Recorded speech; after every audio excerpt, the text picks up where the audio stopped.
Hello! In the last video, I told you I don't sell you half a shirt, and I am a man of my word. In fact, I'm such a man of my word, we've created all kinds of new things I won't sell you half of. At orchidate.com, we got a bunch of new merch. In fact, specifically, my beloved merch. Oh yeah, also it's sweatpants. This my beloved. I swear it looks, I gotta jump. We got a whole bunch of new stuff for the My Beloved collection. You got this nice puff material on top of red shirts. You've got white shirts, black shirts, like 4 different designs, sweatpants, all kinds of cool stuff. And not only that, but there's also been probably a lot of new merch that have been added just kind of naturally through the course of the time. So if you haven't gotten a chance to check out the site recently, go down in the description, go to orchidate.com. There are 2 links. One is for all of the My Beloved collection stuff, and the other is just the site in general. So go check it out, cop yourself some merch. It's very good. I think it is. I wear it all the time. And yeah, let's kill heretics. Hello everybody, my name is Bricky, currently dead, for asking the simple question, when does killing a heretic stop being fun? Is it after the 20th, the 200th, the 2000th, the first exterminatus, the second? A Boltgun sits you down on their knee and says to you, how dare you ask that question? Warhammer Boltgun is the newest game published by Focus Entertainment and developed by the Omnisci Digital. It is what many would classify as a boomer shooter, and I've grown very fond of the term overall. It's a game light on overall story, heavy on bloody, gory action, ball-busting difficulty, a heavy metal soundtrack, and old-school low-res graphics to boot. Truly, it's a shock that there hasn't been one made already. Warhammer is often known as a dad game. Like, the general age demographic of Warhammer tends to be late 20s all the way to late 40s because the barrier to entry is, well, your firstborn. And I'm not talking about the puffy hat boys. I'm talking about thousands of dollars in little plastic men. And the only people who can afford that are their mid-30s IT guys with no wife, no kids, and way too much disposable income. Don't hate me for being right. So why we haven't tapped into the boomer shooter market is beyond me, but with the success of both Doom reboot games, Dusk, Ultra Kill, and MyHouse.wad LMAO, we now have an official Warhammer 1, and oh my, is that what I think it is? You play as Malum Kaido, a Sternguard veteran of the Ultramarines, and you've been tasked with cleaning up the chaos mess on the Forge world of Graia. The chaos mess left behind by one Lieutenant Titus. Yes, this is a spiritual sequel, so to speak, of the original Space Marine game. You are the one-man army and are being sent down to stop a heretical sorcerer from doing all kinds of chaos debauchery on the Forge world. Speaking of, I will be discussing spoilers. It is not that big of a deal, but, you know, just letting you know. As you land, you'll notice 3 extremely important things. 1, you sound like a refrigerator given sentience. 2, pressing T allows you to taunt your enemies. Your death is mine.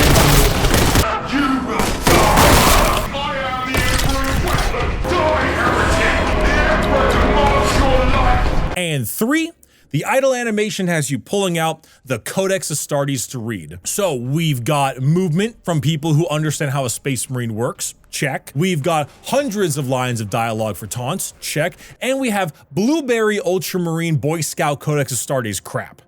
Check. I garner the developers understand what they're doing, but did they get the chainsword right? Okay, but how are they going to show off the name of the game, the Boltgun? Surely it can't be as grand.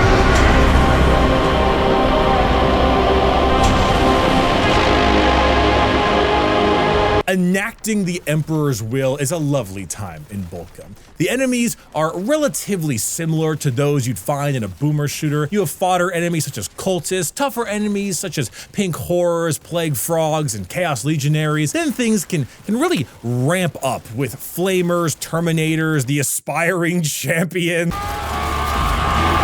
and so on. Of course, you have health and armor system. Your health is regenerated up to 200 using all the big health pickups, but you can go even higher with the little baby health pickups. Your armor is contempt. Yes, I'm not joking. Armor is called contempt.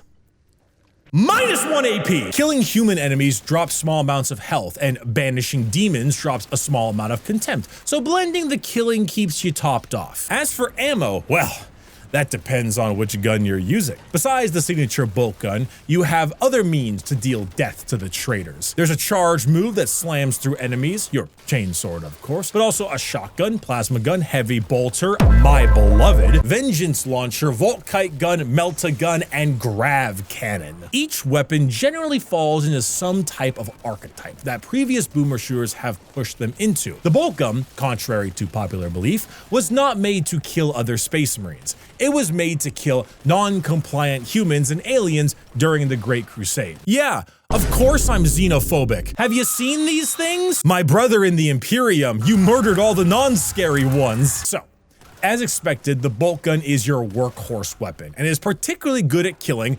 non-compliant humans. The shotgun does shotgun things. Pretty good at squishy targets or, close range enemies. The plasma gun does a lot of damage but travels slowly and has a slow travel speed. You can press and hold the gun to rapid fire it, but, it's a plasma gun.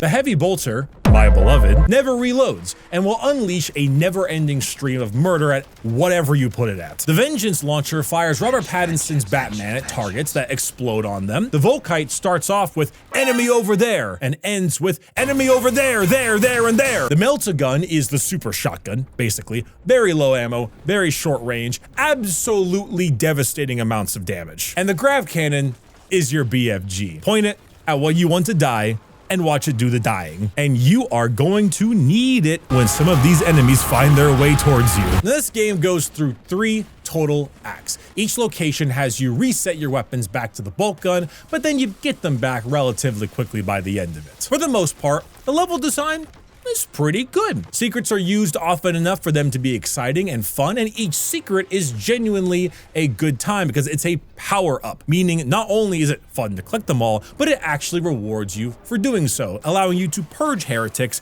at 120% efficiency, like that cyborg episode in Teen Titans. It didn't make any sense. I didn't care. It was inspiring. One level I'd like to highlight is a Zinchian-style combat arena. Firstly, Zinch-infested areas and near enemies have this horrifying, moving face effect on the walls and floors, which adds a ton to the mind-altering horror that Zinch is so known for. But their best trick is whatever the fuck this is. It's like the graphics can only be seen from one direction. Can we get a One Direction cast member Fortnite dancing on Zinch demons? Skater, let me know what you can do with this. Yes! Yes!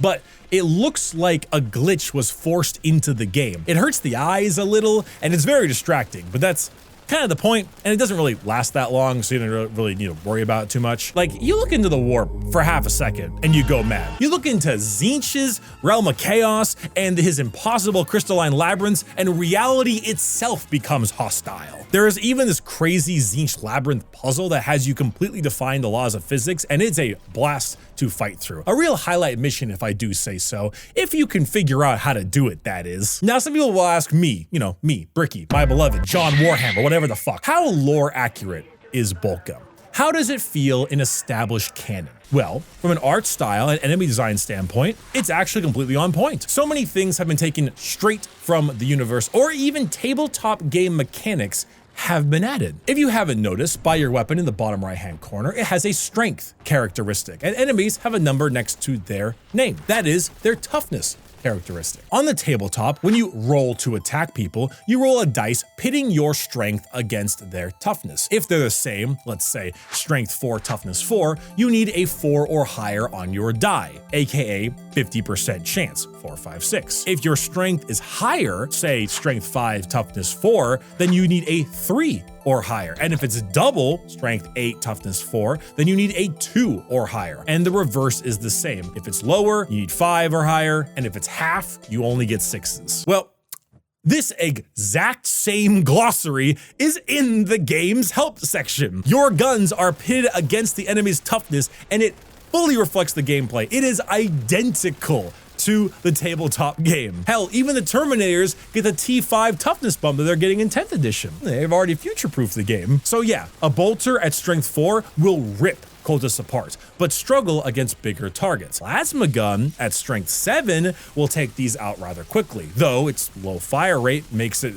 and well, you know, chance to blow yourself up makes it kind of bad against chaff. Each gun has a place, each gun has a point, and enemies all have a good strategy to defeat them, except for the heavy bolter, my beloved, because you could just fire that at basically everything and it works. But on the enemy side, pink horrors are ranged casters, and much like their tabletop counterpart, when killed, they split into smaller blue horrors that charge you. Like Chaos Space Marines fire bolters and throw grenades, Terminators teleport around and unleash hails of fire, and the Aspiring Champion puckers your butthole so hard Slanesh takes interest. So, the proper guns are important. Marines are often taken out well with plasma guns, but more mid-range enemies like plague toads and flamers might be better suited to the unlimited Daka that is the heavy bolter, my beloved. Again, we've been doing that a lot today. So from that perspective, yeah, the game is fair to the lore, the weapon choices, how they operate, and how the enemies behave. And sure, I mean, the Stern Guard veteran is a high-level Space Marine, above your average Marine for the most part, and could easily wipe a base of cultists and maybe kill a few Chaos Marines if they're skilled enough. But my brother in the Imperium, that is a Lord of Change. And it's the first boss fight. And you have, oh, not 2, not 3, no, you fight 6 of them, my guy. And great unclean ones. Strangely enough, the main villain in this game is a Black Legion sorcerer who's weaker than all those boys. In fact, he uses 2 of them in the final boss fight. And you might be thinking I'm mad about that this is somehow not video game accurate. And you know what? You'd be right. This is completely false. Looking at a Lord of Change might kill a Space Marine, the most horrifying creature in Tzeentch's realm, or the Great Unclean One, the gifted fucking son thing of Nurgle, the big chunk lad. You might think that's impossible, but I say nay, because why? You're playing as an Ultramarine, and there is nothing more powerful in the universe than a named Ultramarine. I cast fist! But, I mean, jokes aside, yeah, you'd never kill a Lord of Change. Ever. But it's funny Doom game, so, you know, why wouldn't you put some of the biggest and baddest things in there? The problem I do have, though, is the reusing of them. Now, that's where we start getting into the more negative parts of Boltgun. It starts off really strong, this game, but I think it overstays its welcome by maybe 1 to 2 hours. So I completed the game in about 7 to 8 hours game time without much secret searching at all. Just plain old Ultramar retribution going from level to level. Thing is, by the first Great Unclean One you encounter, roughly 40% of the game, you have seen every enemy they're going to throw at you. And that's not even really like sarcasm or some kind of hyperbole.